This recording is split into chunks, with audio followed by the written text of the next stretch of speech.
New version ng Raider at Sniper 155 2026, pareho nga bang hari ng pangit? Wow naman! Wow!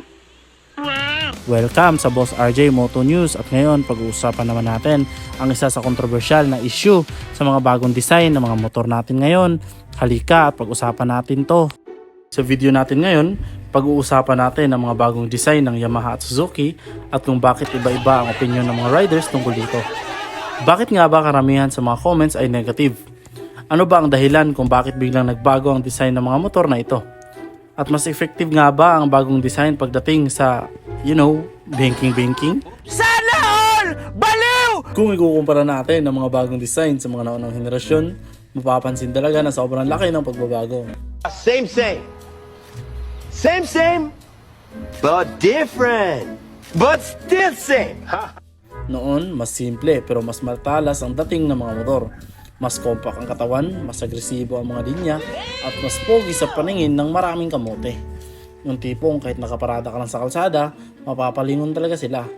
Hindi mo na kailangan ng maingay na tambucho para mapansin dahil sa forma pa lang.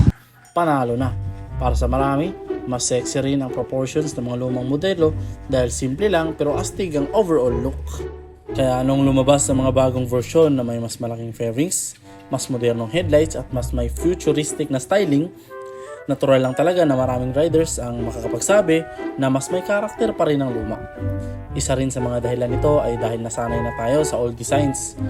Alam mo naman, kapag matagal mo nang nagustuhan ang isang bagay, hindi talaga madaling tanggapin na may bago na siya. Pero hindi rin naman basta-bastang binago ng Yamaha at Suzuki ang mga design na ito.